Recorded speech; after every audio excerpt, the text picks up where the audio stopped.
Happy Juneteenth! Democrats on Capitol Hill are celebrating the end of slavery by pushing for reparations for the great-great-great-great-grandchildren of black slaves. We will examine why that's a terrible idea. Then President Trump kicks off his bid to make America great again. And someone planted kiddie porn on Alex Jones's InfoWars servers. All of that and more. I'm Michael Knowles, and this is The Michael Knowles Show.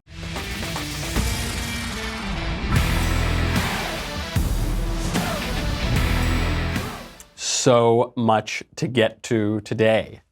But first, let me tell you about Big Token. Let me help you make a little bit of money. Big Token is a new app that lets you share data about yourself, your interests, and your habits, and then you get paid for it. This is the part, you're already sharing all of this data. You share an enormous amount of information with tech companies already, and they get it for free. They make a lot of money on it. You should also make some money on it. That's where Big Token comes in. Here's how it works. First, you download the app and you sign up for a free Big Token account. Then you complete actions to earn points, and that can be anything from answering surveys, checking into locations, just saying, hey, look, I'm here right now, check, to connecting your social networks and more. Then you redeem your points for rewards like cash and gift cards, or if you were a good person, you could donate your earnings to charity, but you'll probably go for the cash and the gift cards. You choose which data you want to share with Big Token, then you get paid for it. And those are the two keys here. You choose which data are going to Big Token. It's not like they're just going to take your data. You get to pick, then you get paid. Both very important. Plus, you get more points for referring friends and family. Your data is always secure on Big Token. It is all what you choose to share, and then based on that, you'll be placed into specific ad groups, and brands will buy access to those, and everybody makes money. Most importantly, you get paid. If you want to start earning money from your data, go to the App Store or Google Play, search for Big Token, BIGTOKEN. That's one word. Download the app and sign up. But most importantly, make sure to use my referral code, Knowles, Knowles, so that when everyone makes money and you make money, I get to make money too and keep my show on the air. So search Big Token in the App Store, go to Google Play, wherever you get your apps, download the app, use my referral code, Knowles, Knowles, to sign up, claim your data, and get paid. Before we get to reparations, this is kind of the big story right now. It's happening on Capitol Hill as we speak. Before we get to that, I just have to tell you something. It was an epiphany I had. I woke up in the middle of the night in a cold sweat because I think I have solved once and for all the immigration debate in the United States. So you remember yesterday, Alexandria Ocasio-Cortez said that the Trump administration's immigration policies are like the Holocaust. Here's what she said. The United States is running concentration camps on our southern border, and that is exactly what they are. They are concentration camps. And if that doesn't bother you,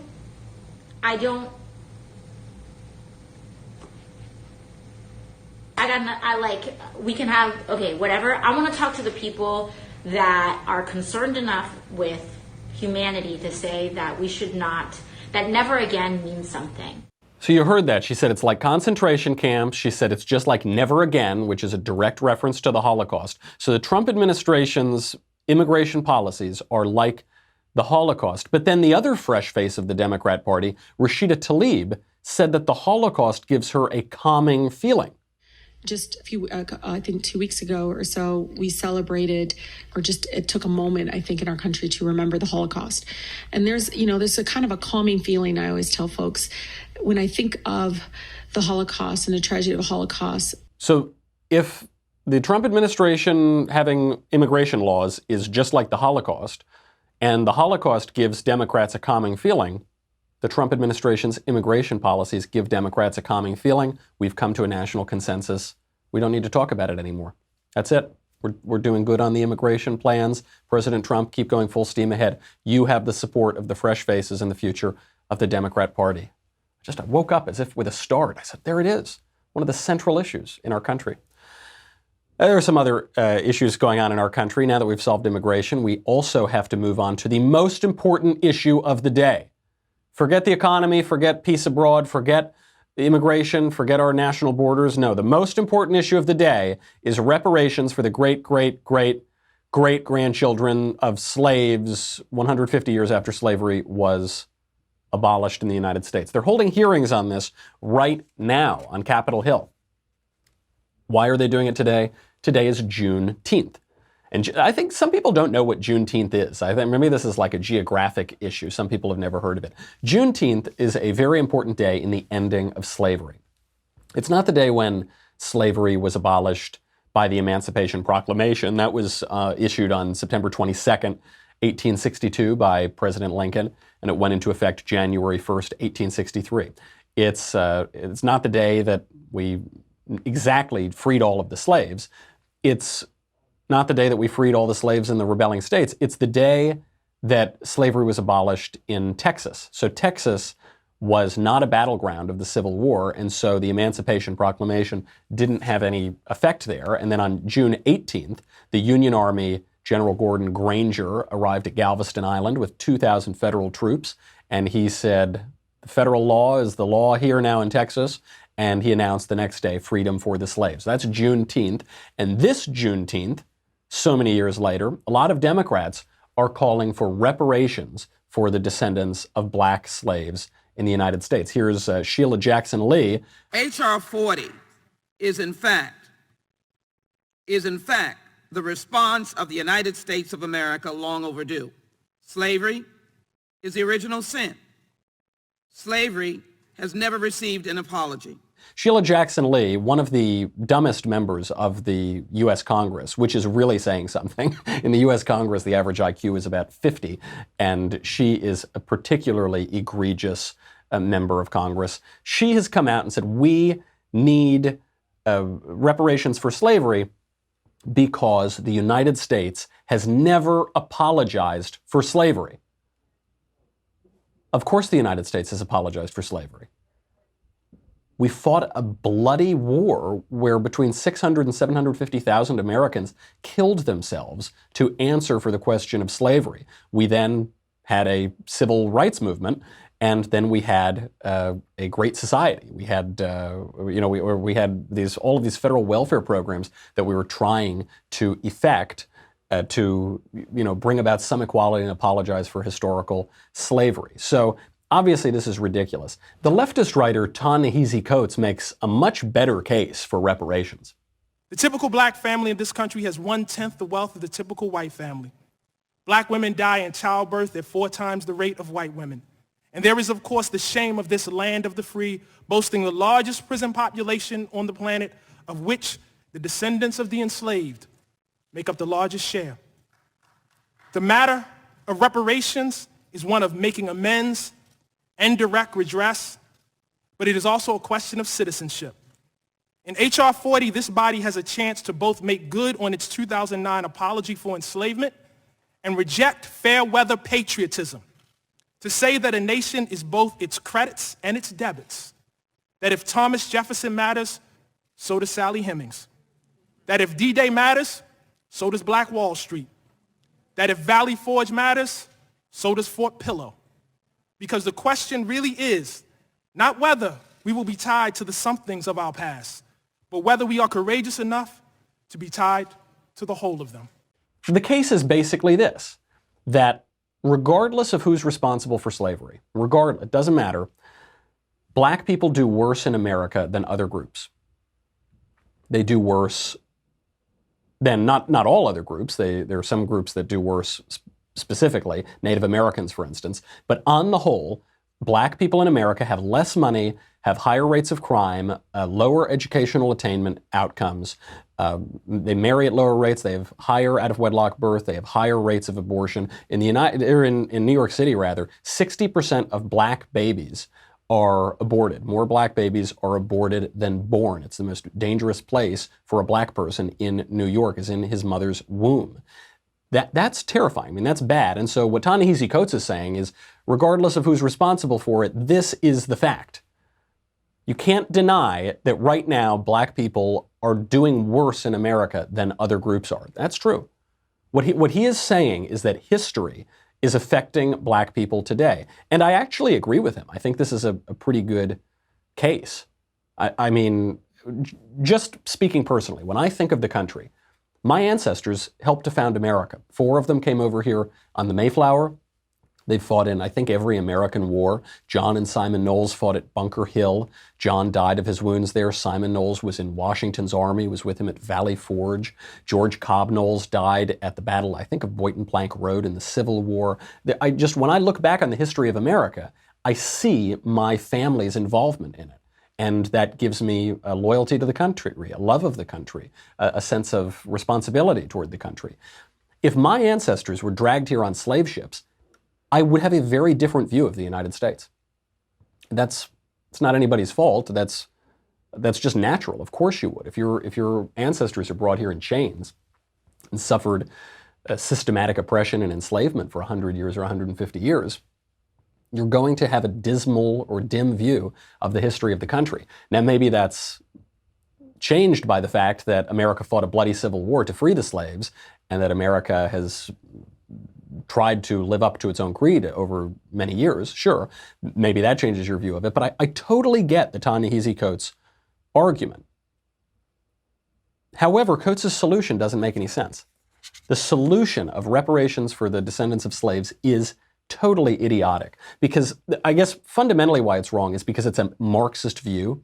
So it offers a materialist view of the world. It offers this view of the world that money solves all problems. That basically what Ta-Nehisi Coates is saying, what all of these guys pushing for reparations for slavery are saying, is that all problems stem from the distribution of money, and all problems can be solved with the redistribution of money. That's obviously not true. And actually, the Great Society showed us this. I mean, the Great Society programs of LBJ, the massive welfare spending of the 1960s and 70s showed us we threw money at the problem, and the problem didn't get solved. The problem didn't get any better. Actually, the problem just got worse. It actually ended up hurting the people it was intended to help. An example of this outside of reparations for slavery or anything like that is in education spending. For 40 years, we increased education spending, inflation adjusted, by 375%. Guess what happened to test scores? Nothing. They didn't improve at all. We threw money at the problem. We threw more and more money at the problem. Didn't do anything. Because the problem of educational attainment didn't stem from money. And the redistribution of money was not going to solve it. Same thing, we increased welfare spending to right historical racial wrongs, to defeat poverty. They say we fought a war on poverty, and poverty won. We actually learned from the Moynihan report that came out after the Great Society that we ended up hurting the people that we intended to help. Crime rates increased, out-of-wedlock birth rates increased, abortion rates increased, because there were perverse government incentives for the breakdown of the black family. Nevertheless, reparations remain very popular among 2020 Democrats. So right now, currently supporting reparations, you have Cory Booker, Kamala Harris, Bernie Sanders, Julian Castro, Liz Warren, Kirsten Gillibrand, Beto O'Rourke, so many. I mean, I think there are probably 800 other Democrats that we can't even name. All of those guys are supporting reparations. This is radical. I mean, this is not a normal policy position to hold. Notably, Barack Obama, who's a very left-wing politician, didn't hold this policy view. And Barack Obama, obviously the first black president.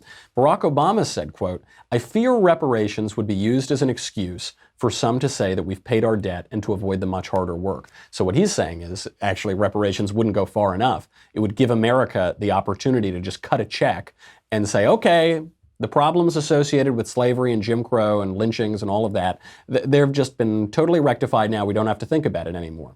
Actually, I sort of agree with Barack Obama on this. It's ridiculous. Of course, that doesn't change history. It doesn't change the past. And it doesn't change the way that the past affects the present.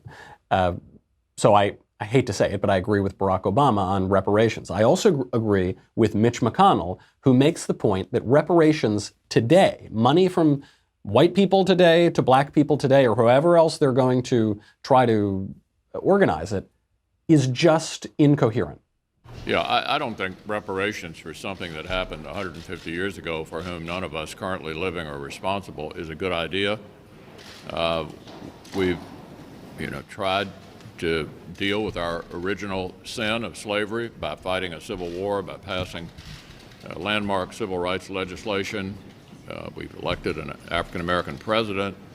I think we're always a work in progress in this country, but no one currently alive was responsible for that.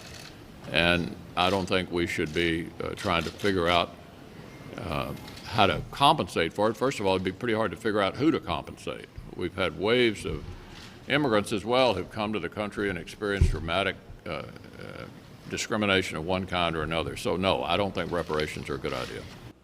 Totally makes sense. I mean, he actually makes the broader point, which is that, yes, black slavery was a particularly egregious form of oppression, but other groups have faced systematic oppression. When we talk about, I mean, obviously the question of lynching and vigilante justice has been brought up in this conversation about reparations. The largest mass lynching in American history was against Sicilian people in 1891.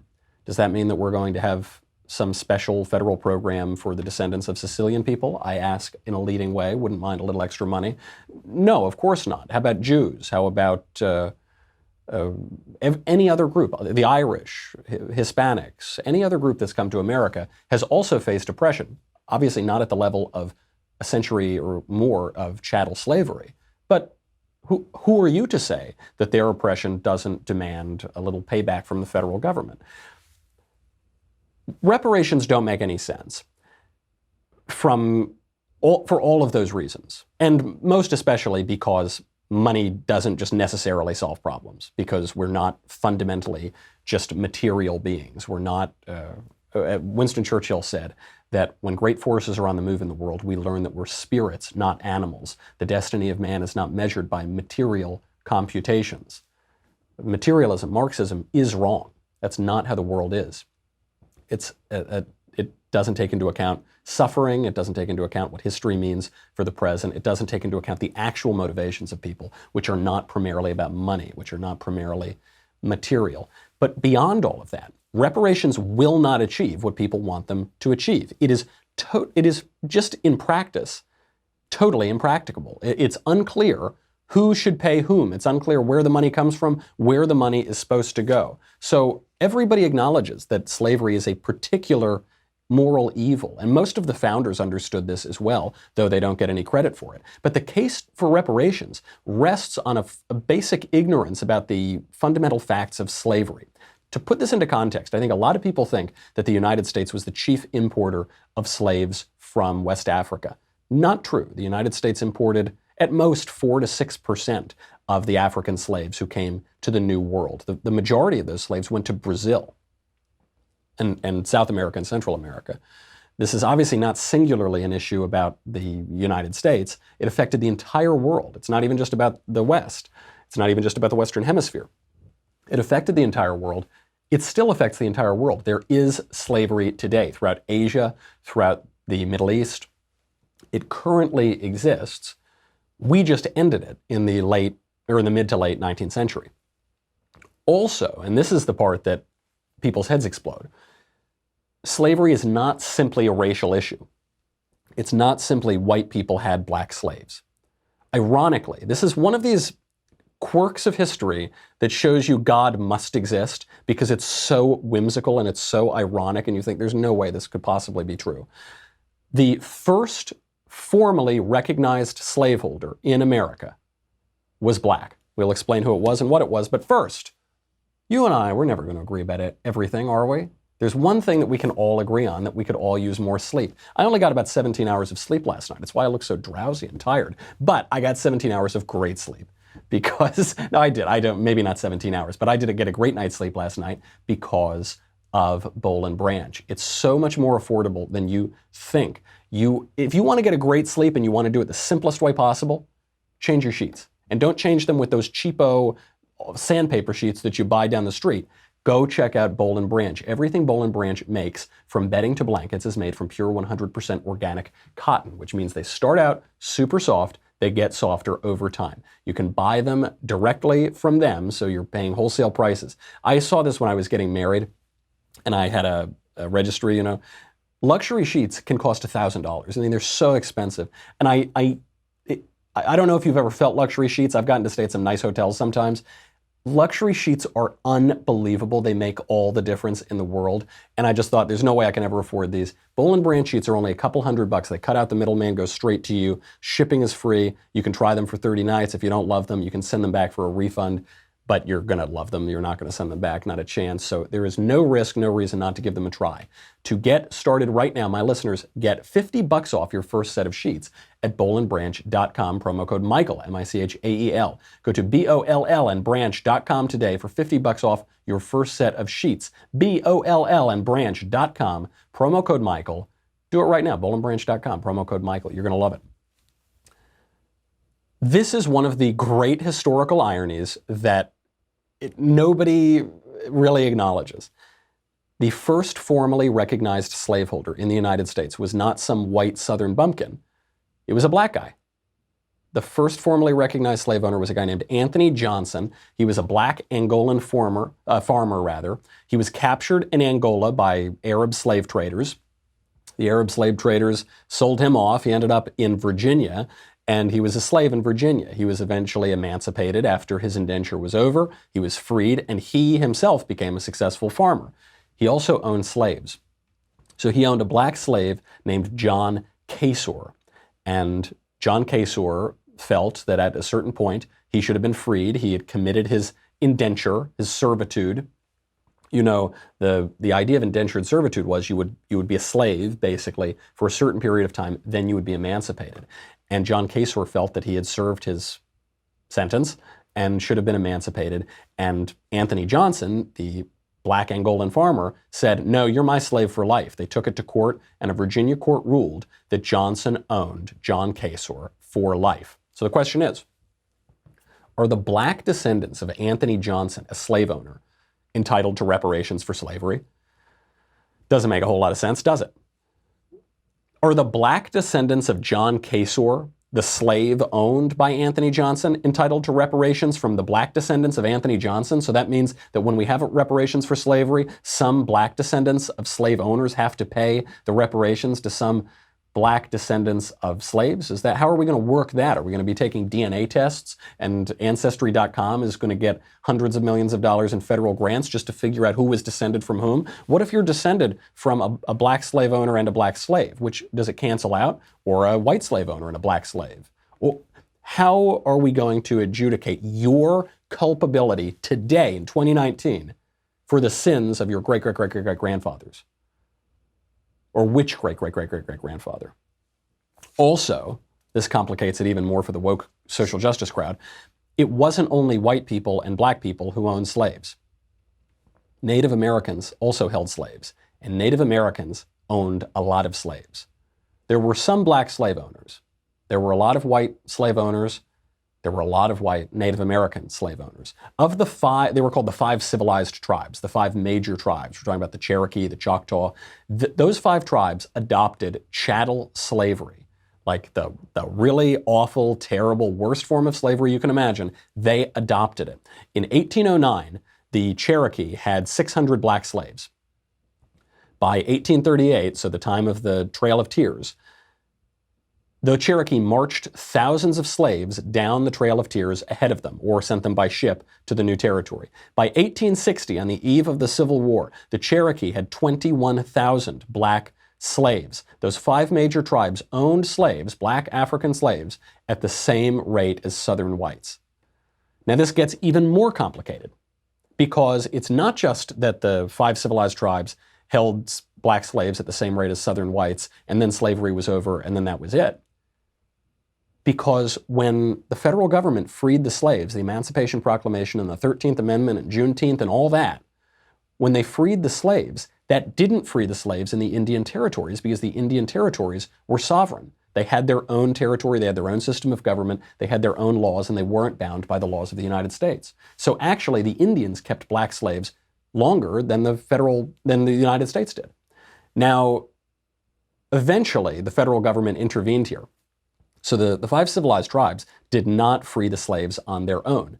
The federal government came in and forced them basically to sign a treaty in 1866, and one provision of that treaty was that they free the slaves. And this was a sticking point in the negotiations, but eventually all of the tribes agreed to it. And so in 1866, a year after the Civil War ended, the Indians finally agreed to free their slaves and abolish slavery.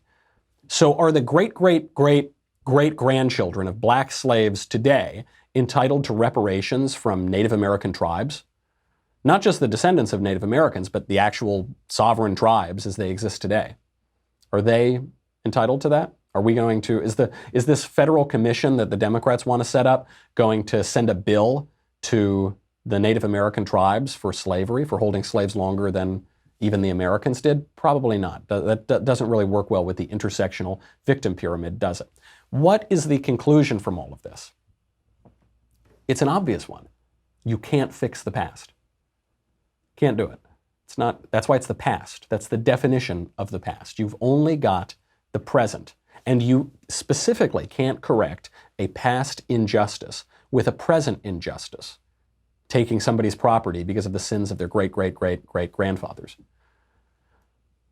Or the sins of one of their great-great-great-great-grandfathers, but not their other great-great-great-great-grandfather, and you've got to basically come to some sort of biologically determined adversity suffering victimhood score, and then what do you find out? You're 72% victim, so you only have to pay 28% of the reparations tax on the, what is it? How on earth is this going to be put into practice? It's a total injustice.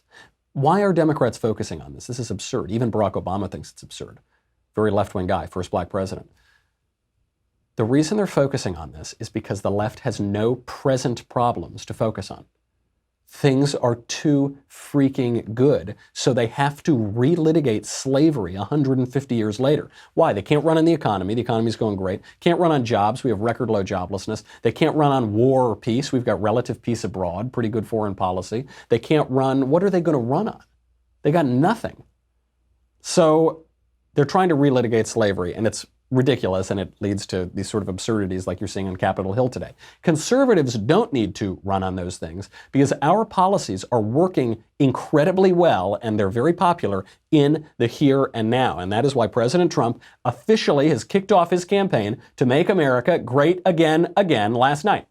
We're going to keep making America great again, and then we will indeed keep America great.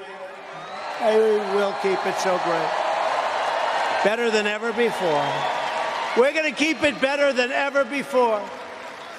And that is why tonight I stand before you to officially launch my campaign for a second term as President of the United States.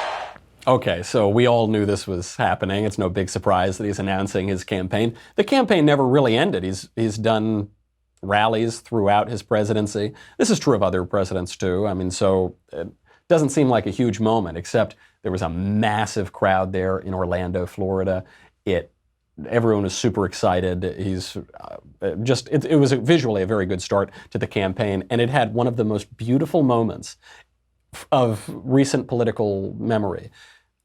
You're watching this on CNN. CNN has to cover it. This is the news. And within 6 minutes of the rally starting, you hear a chant begin spontaneously from the crowd that says, CNN sucks. CNN sucks. You can hear it here. And then what do you think CNN does? They got to cut away.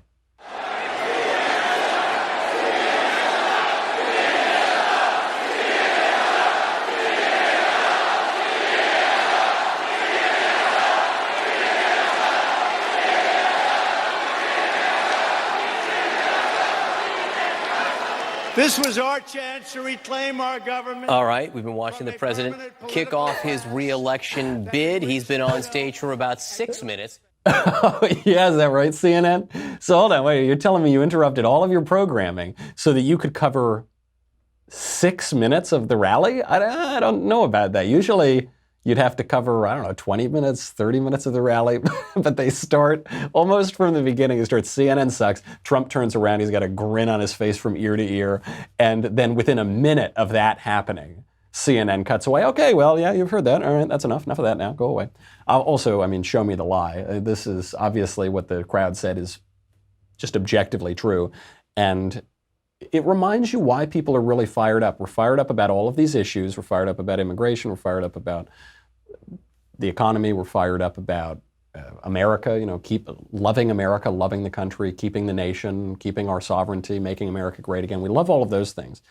And we really, really hate being lied to. It drives us crazy when these guys unzip their flies on CNN and then they tell us it's raining. We hate that. And when they tell us not to believe our lying eyes, we hate that. We don't like them. They're dishonest. They're just dishonest people, and they don't like this country very much. And they make that clear day after day. And we're sick of it. So it was a great moment. Then President Trump gets to all the classic points of what this campaign is going to be about. With your help, with your love and your devotion, and with your drive, we are going to keep on working. We are going to keep on fighting. And we are going to keep on winning, winning, winning.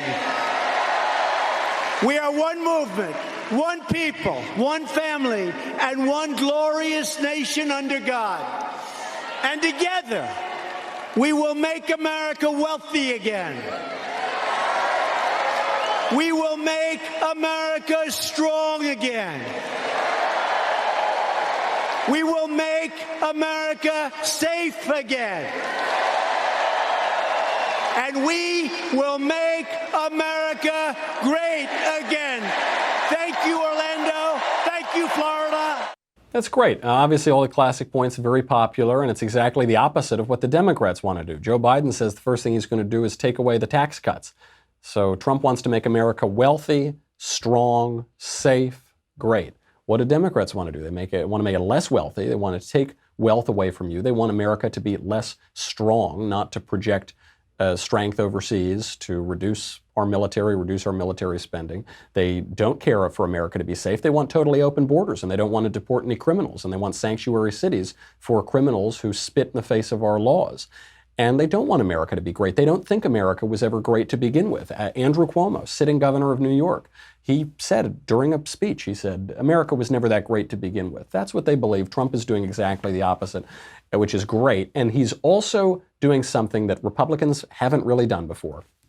He goes at the Democrats' throat. He goes at the left's throat. We'll see how in a second. But first, I've got great news for you. We are taking our backstage show live on the road, August 21st, to the Terrace Theater in Long Beach, California. It's going to be super fun. Ben Shapiro, Daily Wire God King Jeremy Boring, the Lord of the Multiverse, Andrew Klavan, and best of all, little old me, yours truly. We'll be live on stage discussing the winners and losers of politics and pop culture and doing our best to answer your burning questions from the audience. Tickets go on sale to the public this Friday, but only Daily Wire subscribers get pre-sale ticket access today through Thursday. You can do it. Time is running out, though. Do it right now. Subscribe. Get your tickets today. Come join us for a fabulous and fantastic event. Much, much more to get to. We got to get to how left-wing wackos presumably planted kiddie porn on Alex Jones' server, what it means for our country, what it means for conservatism. But first, go to dailywire.com. We'll be right back with a lot more.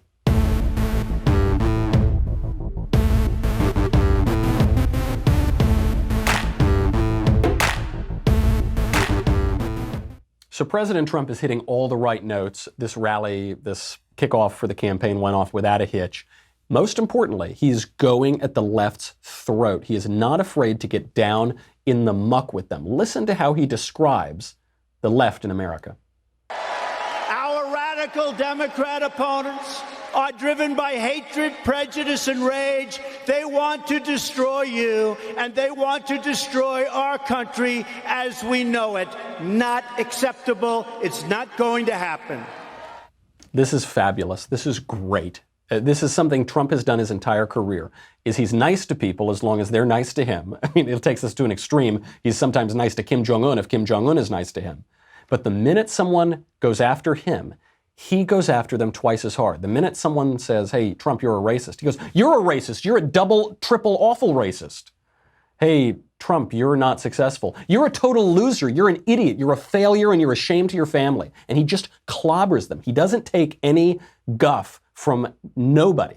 I mean, talk about really channeling a classic piece of advice for New Yorkers. He goes so hard. Just think about what the left has been doing. Yesterday, Alexandria Ocasio-Cortez said that if you oppose open borders, you are basically Hitler. You are a Nazi if you don't think that we should have totally open borders in America. Alyssa Milano and many other celebrities, many other left-wingers have said that the MAGA hat, Make America Great Again, that phrase, that hat, is the same as a KKK hood. Leftist voices from the mainstream media to academia to elected politicians have called for political violence against conservatives. This is not hyperbole. Maxine Waters, a very prominent member of Congress, did this and then doubled down. She did it twice. Now, in the old days, how did the GOP and conservatives used to handle it when the left would call us racist, bigoted, sexist, awful, the worst people in the world? You should probably get violent with them. How did the GOP used to handle that? Here's John McCain typifying the old school GOP response during the 2008 campaign. We're scared of an Obama presidency, and I'll tell you why. I'm concerned about someone that cohorts with domestic terrorists such as Ayers. I have to tell you, he is a decent person and a person that you do not have to be scared as President of the United States. Now,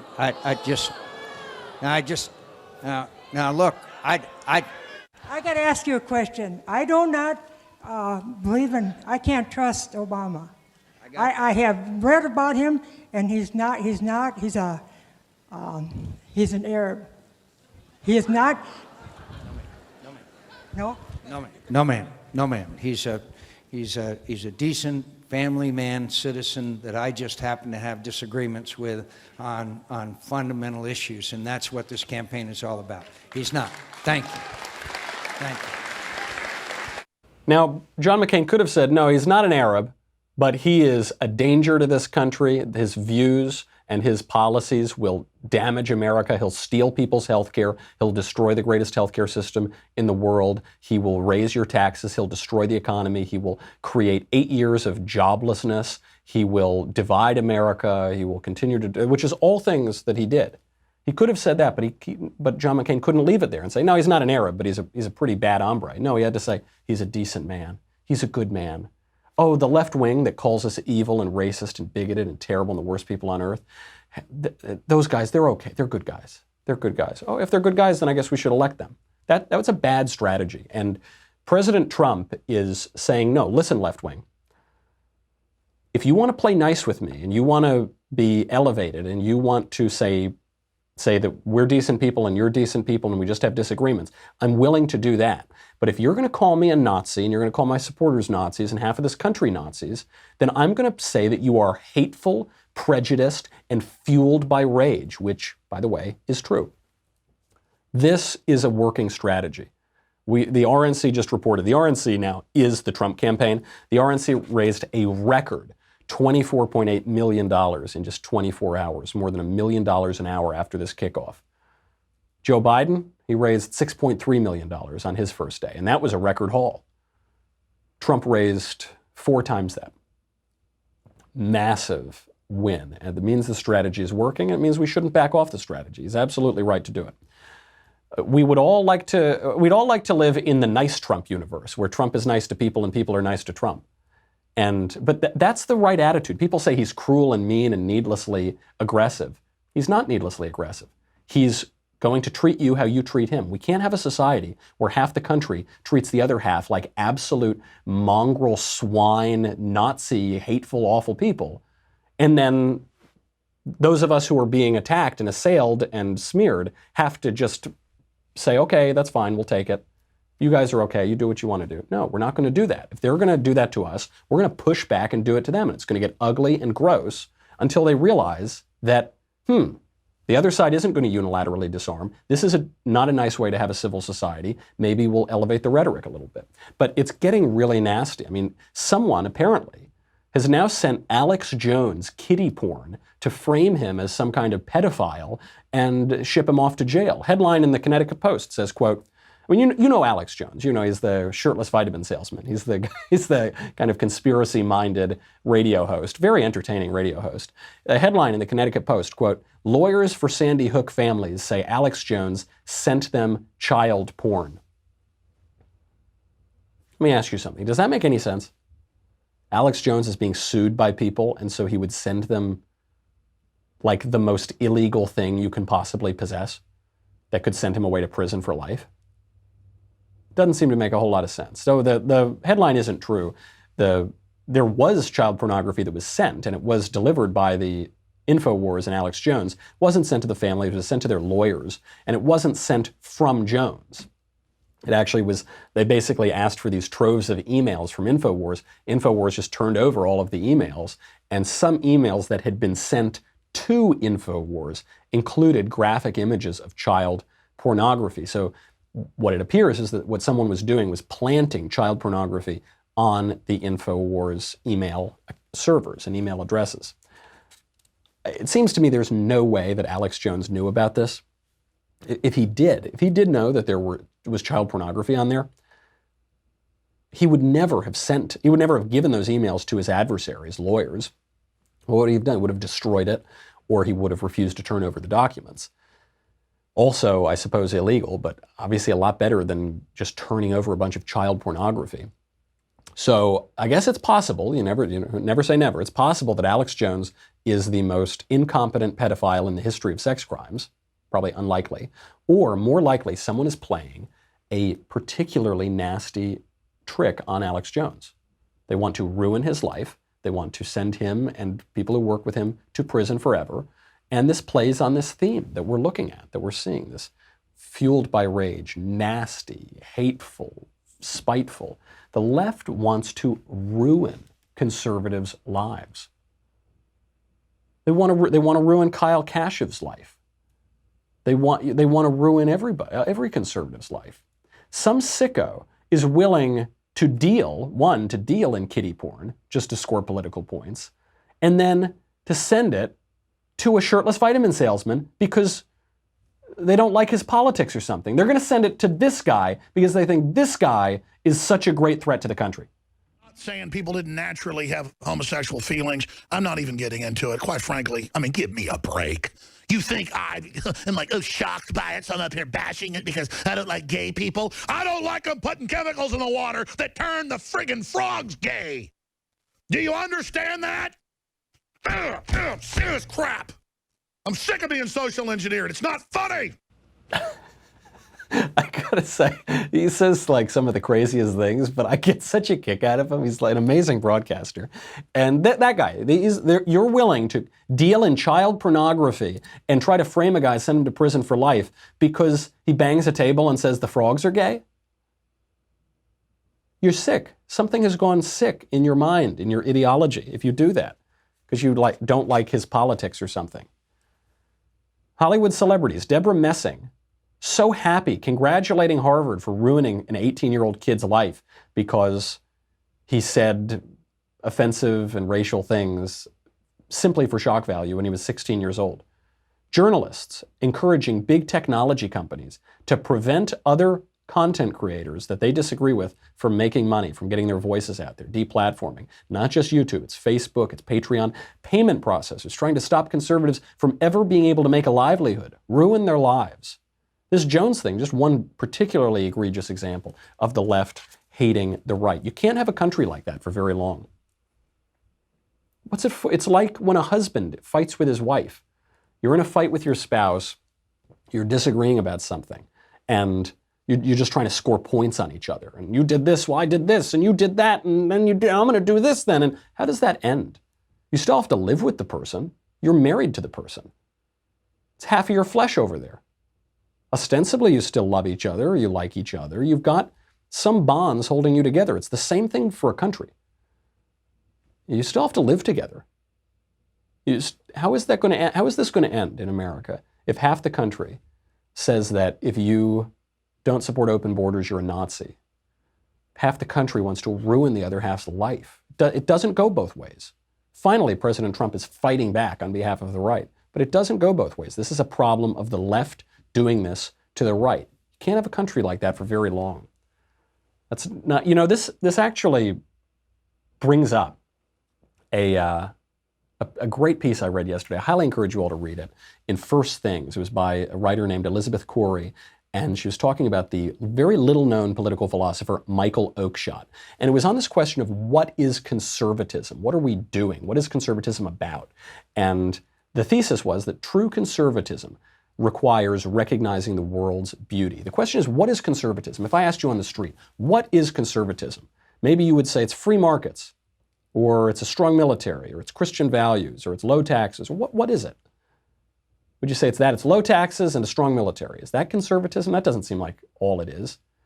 This philosopher, Michael Oakeshott, says conservatism isn't any of those things. That conservatism is actually a disposition rather than an ideology. It's not, it's more a sensibility, a way of engaging with the world and looking at the world and behaving. It's not about low taxes. I mean, maybe, of course, it implies low taxes or certain values, but it's more about just the way that you behave. He writes, or she writes, talking about his philosophy. The disposition entails, above all, an inclination to enjoy what there is to be enjoyed, rather than to seek for what is not there. You know, the left is so furious. They don't enjoy anything. They don't laugh. They don't have fun. We live in like the greatest time ever in the history of the world. They are miserable. And some conservatives let themselves be miserable all the time too. Now we got to fight back. We have to stop them from totally destroying the country. We have to wage certain battles. But that's only sometimes. We also have to enjoy what we have, or else what's the point of it? It's not just about the fights. It's not just about the battles. It's not just about what is lost. There is some pleasure in it.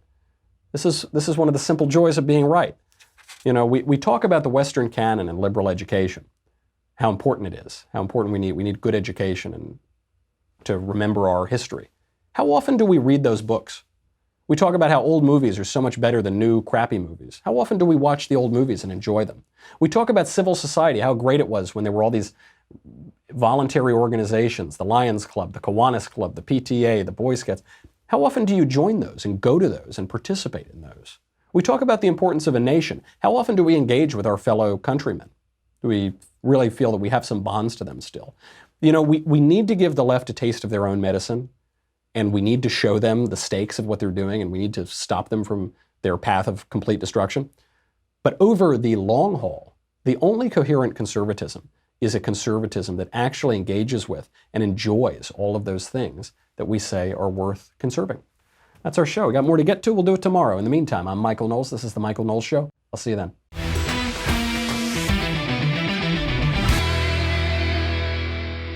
The Michael Knowles Show is produced by Rebecca Dobkowitz and directed by Mike Joyner. Executive producer, Jeremy Boring. Senior producer, Jonathan Hay. Our supervising producer is Mathis Glover, and our technical producer is Austin Stevens. Edited by Danny D'Amico. Audio is mixed by Dylan Case. Hair and makeup is by Jesua Olvera, and our production assistant is Nick Sheehan. The Michael Knowles Show is a Daily Wire production. Copyright Daily Wire 2019.